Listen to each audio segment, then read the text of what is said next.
Hello everyone, मैं Veenu Verma excel in education channel में आप सभी का स्वागत करती हूँ।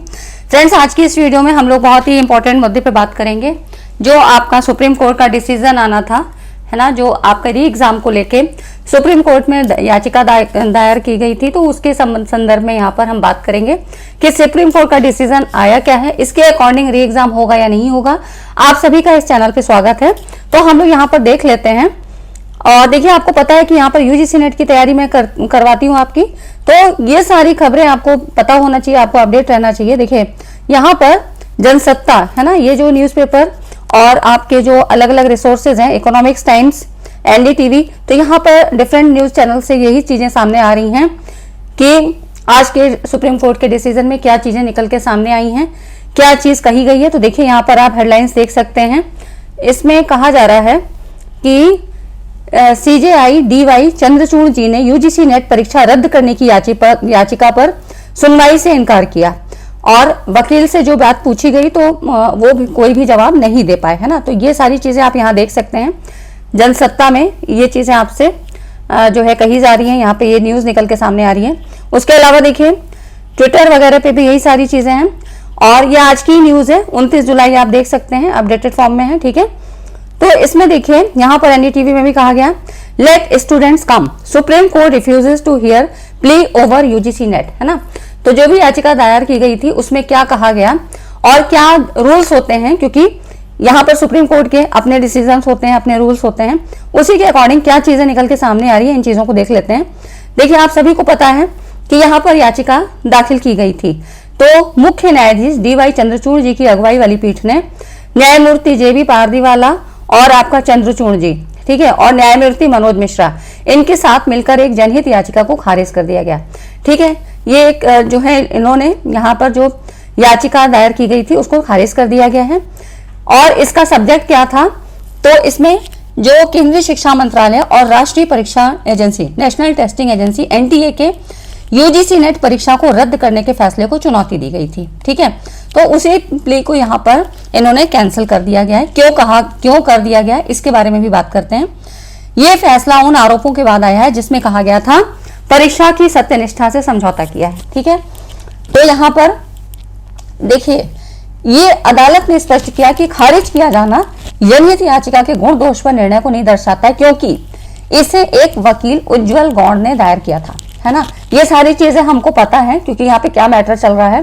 तो जो एक वकील हैं, उन्होंने उज्जवल गौड़, इन्होंने यहाँ पर इस जो है याचिका को दायर किया था, ना कि सीधे प्रभावित छात्रों ने।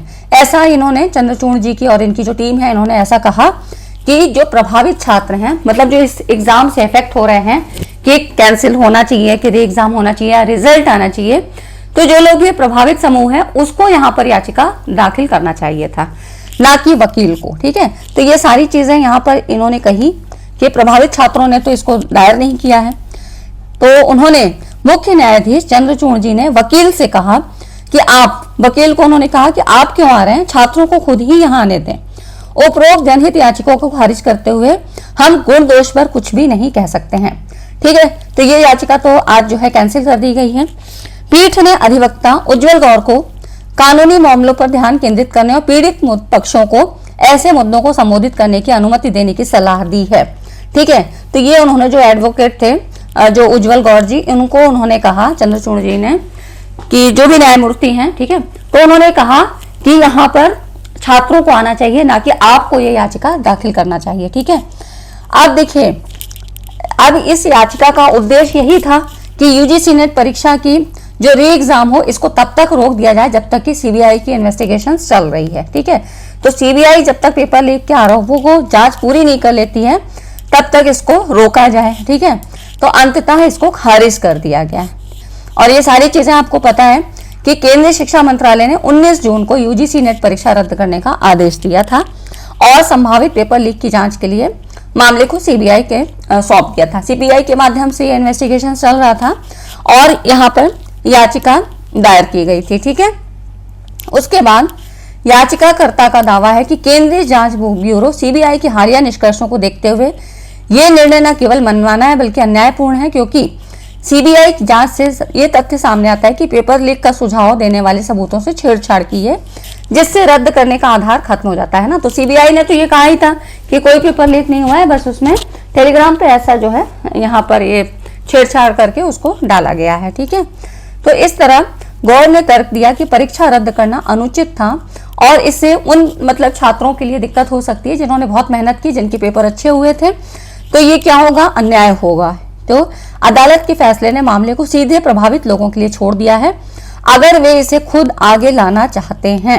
अब ऐसा देखिए, ठीक है, अब ये कोर्ट से आया ये फैसला कि वकील नहीं यहाँ पर दायर करेंगे, जो प्रभावित छात्र हैं अगर वो चाहते हैं मामले को आगे ले जाएं तो आगे ले जा सकते हैं। ठीक है, तो अब आप में से अगर कोई एस्पिरेंट्स हैं जानना डालना चाहते हैं तो याचिका जरूर दायर कीजिए, लेकिन इन सारे प्रोसीजर में क्या होगा, 15-20 दिन का समय आपको लग जाएगा, है ना। तो 15 से 20 दिन का टाइम आपको ये सब कानूनी कार्यवाही करते हुए लग जाएगा। और आपके री एग्जाम की जो डेट है, डेट शेड्यूल आ गया है। री एग्जाम शेड्यूल है 21 अगस्त से 4 सितंबर। आज 29 जुलाई है ना, तो 29 जुलाई आज की डेट है। अब आपको और ज़्यादा टाइम चाहिए, तो मतलब 15-20 दिन का ये टाइम लग जाता है। और अब ये सारी चीज़ें कानूनी कार्रवाई करते हैं, तब तक क्या होगा, ये एग्ज़ाम की डेट आ जाएगी। तो उसका होगा क्या, क्योंकि ये डेट तो पहले से डिक्लेयर है ना। तो इस तरह से ये एग्ज़ाम तो होके ही रहेगा। मुझे ऐसा लगता है कि आप जब तक ये सारी चीज़ें नहीं होंगी लीगल तौर पे, तो ये जो एग्ज़ाम का शेड्यूल है इसी के अकॉर्डिंग आपका एग्ज़ाम हो जाएगा। तो एग्ज़ाम के लिए आपको फोकस करना चाहिए। और अगर आप लोग ये है कि डालना चाहते हैं तो वो फिर आपके ऊपर तो कह ही दिया है कोर्ट ने कि अगर प्रभावित छात्र चाहें ले जाना आगे तो इसको मामले को आगे ले जा सकते हैं। ठीक है, तो अब आप लोग बताइए कि क्या होना चाहिए, आपकी भी अपनी राय है, तो आप लोग भी प्लीज़ कमेंट बॉक्स में करके कमेंट्स करिए। ठीक है, कि क्या होना चाहिए और क्या आप इसके लिए सहमत हैं, आप री एग्ज़ाम चाहते हैं या रिजल्ट चाहते हैं। क्योंकि अब इतना टाइम लग जाएगा तो अल्टीमेटली स्टूडेंट्स का ही लॉस है ना। तो बेहतर होगा कि अगर री एग्ज़ाम होता है तो आप उसके लिए कंसंट्रेट करिए। और वैसे भी आजकल मतलब पढ़ाई आप लोगों की स्लो हो गई है ना, स्पीड कम हो गई है, तो अपना जो है कंसंट्रेशन लेवल आप अपनी पढ़ाई पे लगाइए।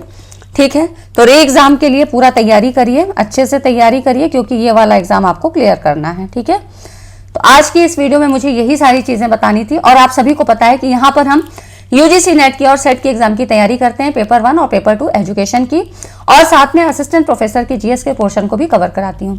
तो असिस्टेंट प्रोफेसर वाली जो वीडियोस हैं वो मॉर्निंग में आती हैं सुबह 8 बजे, और यूजीसी नेट के लिए आपको शाम को 6 बजे मिलती हैं। ठीक है, तो बाकी सारी अपडेट से आप अवेयर रहिए, चीज़ें आपको समय समय पर मैं देती रहती हूँ। यहाँ पर हमने दिसंबर के लिए भी शुरू कर दी है अपनी पढ़ाई को, बाकी चीज़ें मैं आपको ऑलरेडी दे रही हूँ।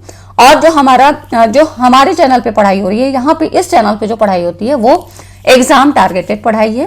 ठीक है, क्योंकि वो नई चीज़ें जो नए कॉन्सेप्ट आ रहे हैं वो आपको और कहीं नहीं मिलेंगे। ठीक है, तो यहाँ पर मैं सारी चीज़ें आपको एग्जाम ओरिएंटेड कंटेंट ही देती हूँ। तो आप लोग यहाँ पर बने रहें, टेलीग्राम चैनल को जरूर ज्वाइन करें। तो फ्रेंड्स, वीडियो अच्छी लगी तो लाइक एंड शेयर करिए और अपने सुझाव और अपनी सहमति जरूर बताइए कि आप किससे सहमत हैं, है ना।